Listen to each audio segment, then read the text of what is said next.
Hey there, it's the Worst Pokemon Trainer, and I'm back with another trophy review. This time for South Park The Stick of Truth.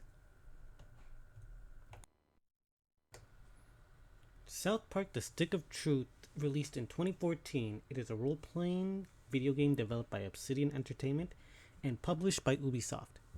You play as the new kid, just moved into town, and you're quickly thrown into the crazy world of South Park. If you are not a fan of the South Park TV show, you won't be a fan of this game because it heavily relies on the South Park humor, and I would avoid it if you don't like the show. That being said, I really like the show and I thought this game was hilarious. But with that being said, let's get into it. How difficult is it to actually get the Platinum Trophy in South Park The Stick of Truth? So, South Park The Stick of Truth has a total of 51 trophies. This hunt can be a little deceptive. Looking at the completion rating and the difficulty on multiple guides, it seems like a short walk in the park. All trophies can be completed in one playthrough, nothing super difficult.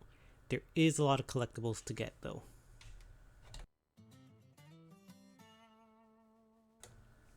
The biggest issue with this hunt is actually that there are a lot of missable trophies.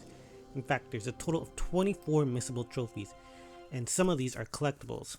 There are certain story missions that you cannot return to after beating them, meaning if you missed anything during those areas, you can't go back. For example, these include the UFO missions or the gnome missions. Collectibles include weapons, equipment, chip Pokemon, and friends.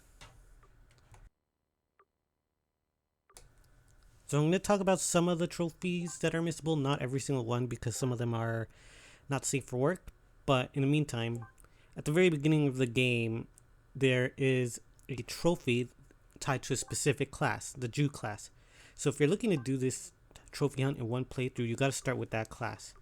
What I mean by this is there's a trophy called Are We Cool? It requires you to meet Jesus as a Jewish character, and from what I understand, you can't actually switch classes mid-game.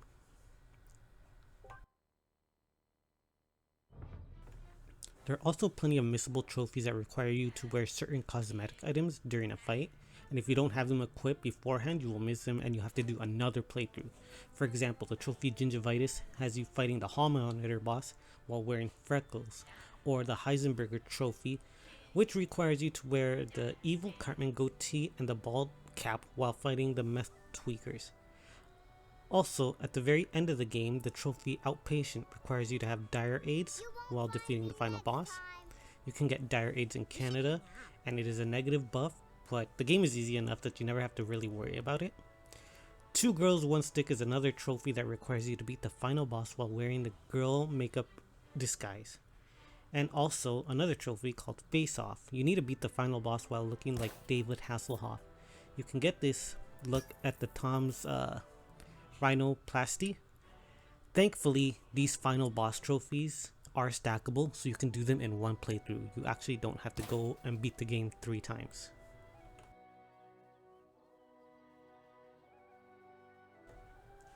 Another big missable trophy is called No Child Left Behind.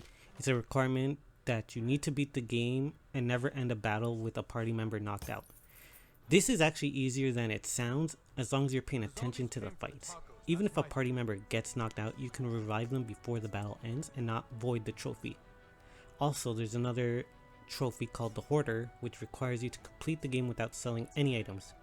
To be honest, I never really felt short on money that I needed to sell stuff to buy better weapons, so just keep in mind to not sell anything until after you beat the game.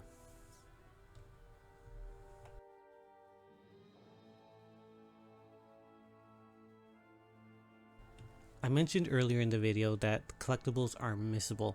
That includes friends, chin Pokemon, equipment, and weapons. Like I said earlier, there are certain missions that you can't go back to, and these missions have at least one, if not 2 of these. So just keep in mind that you need to pick up everything that you can, loot everything before finishing certain missions because you cannot return to them, and honestly, it will make you have to do another playthrough. There's also some trophies related to the fart power. For example, you have to fart on all your companions. You have to fart on a dog while you're in gnome form. You have to fart on like 100 people, I believe, and fart on 4 important figures. That last one is missable because I believe in Canada there's one that you have to fart on, but he disappears after a while, so just keep that in mind as well. I think we should go that way.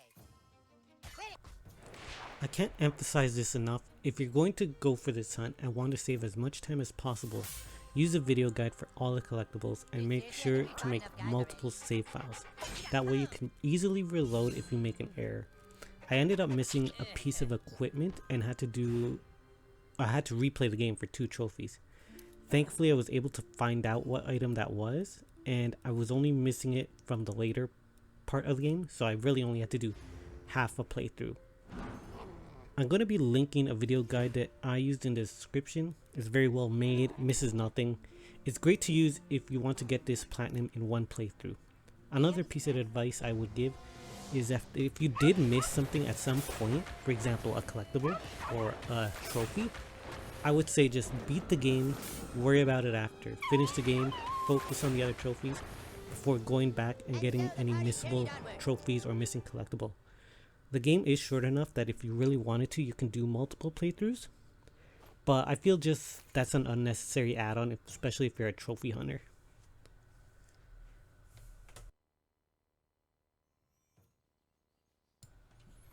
Other missable trophies include something like rebuttal.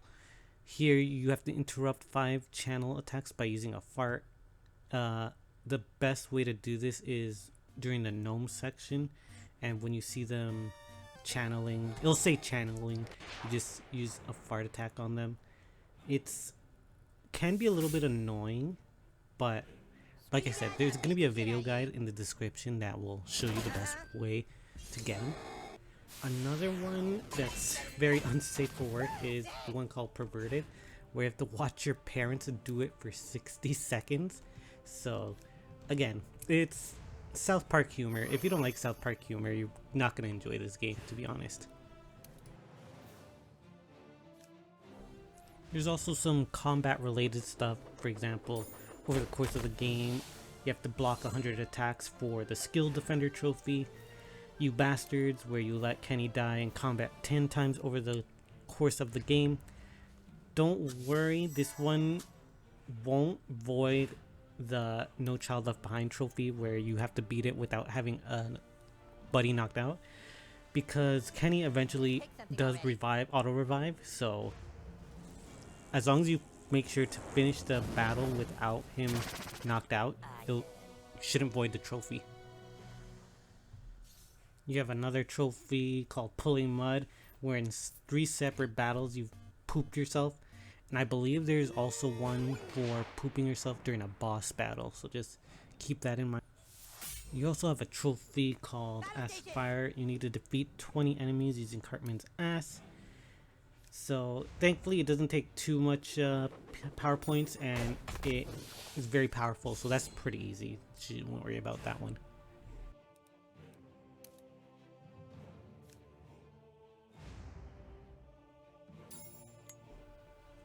Oh, before I forget, there is one trophy that is missable at the very beginning of the game called Acceptable. You accepted your fate and chose to be named Douchebag.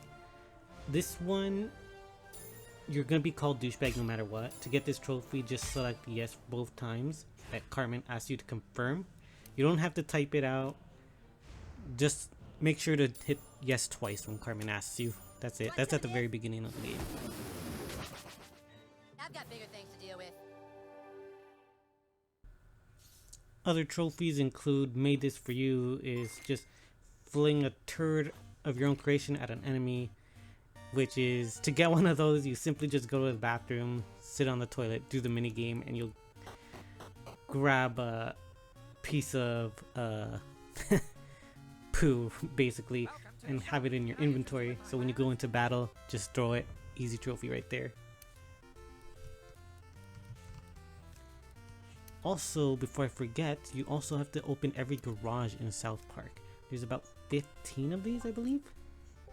They're not too difficult. Some of them do require you to progress further into the game and have keys to open them, but honestly, using a video guide for this makes it so much easier and is a godsend.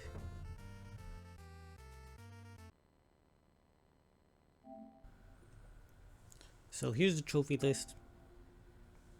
As you can see, pretty high completion rating. This game is a love letter to South Park fans. If you aren't a fan of South Park or its humor, I'd probably stay away from this one. As a trophy hunter, it's pretty fun. If you're going for this one and want to save time, definitely use a video guide.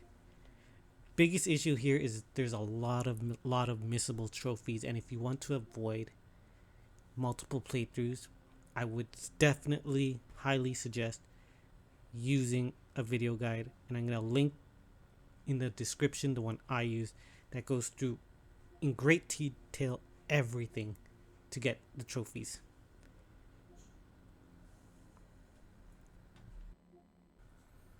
Using a guide really saved me a headache. Honestly, playing this game maybe 4 or 5 times would definitely get old, and I'm really glad I used a guide. I know not everyone likes using a guide, but I think this is one of those cases where there's just way too many missable specific trophies that if you're not actually reading the trophy descriptions ahead of time, you're gonna have to do multiple playthroughs. So that being said, I totally recommend it if you're going to use a guide. Other than that, if you're not going to, heed with caution because you might have to play a couple of times. The game is short enough that it doesn't really matter. Like, you can probably beat the game itself in under like 20 hours if you're fast enough. But yeah, it's not like other RPGs where it takes you like 60-80 hours to beat the story. But that's everything for today. Thank you guys so much for watching. I hope to catch you on the next video. I think the next one will be I Am Setsuna, coming out real soon. Have a great night. Take care, y'all. Peace.